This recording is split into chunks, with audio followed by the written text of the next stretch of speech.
유통 대기업들이 왜 오픈마켓 시장에 진출하는지, 또 소비자 입장에서는 어떤 변화를 의미하는지 이 부분 취재 기자와 좀 더 짚어보겠습니다. 김완진 기자 나왔습니다.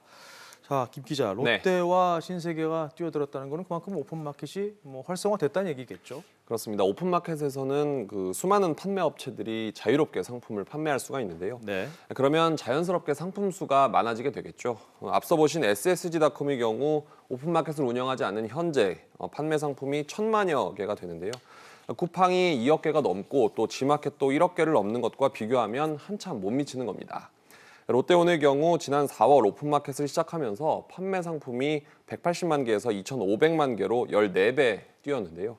넉 달 만에 오픈마켓 매출이 전체 매출의 20%를 차지하게 됐습니다. 네, 온라인 쇼핑이 워낙 요즘 대세다 보니까 아예 뛰어드는 게 낫다는 판단일 텐데 지금 시장 상황이 어떻습니까?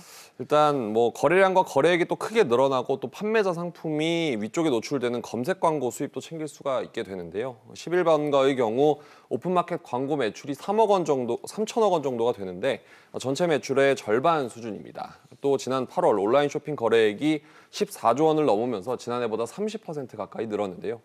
이런 상황에서 쿠팡과 옥션 그리고 G마켓 등과 경쟁하기 위해 롯데와 신세계가 사업 영역을 넓혔다고 보시면 되겠습니다. 전문가 얘기도 한번 들어보시죠. 그동안 좀 무겁게 그리고 좀 단순하게 그리고 좀 거대하게 이렇게 갔던 그런 유통의 강자가 또 젊게 좀 가볍게 그리고 빠르게 다양하게 전환하는 그러한 모습들이 어떤 한 형태가 어떤 한 기업의 고유한 정체성일 수 없다라는 그런 시대가 된 것 같습니다. 앞서 네이버가 배송 강화를 위해서 CJ 대한통운에 지분 투자를 추진하는 것도 결국 온라인 쇼핑을 승부처로 본다는 것으로 해석할 수 있습니다. 네, 그렇군요. 자, 그렇다면 소비자 입장에서 좋아지는 건 뭘까요? 아울러서 또 보완돼야 할 점도 있을 것 같은데요. 일단 온라인 쇼핑 소비자 5명 중에서 1명이 오픈마켓을 통해서 상품을 검색하고 있는데요. 이렇게 사업자가 늘어나게 되면 상품 선택폭도 넓어지고 또 경쟁을 통해서 가격이 더 내려갈 수도 있습니다.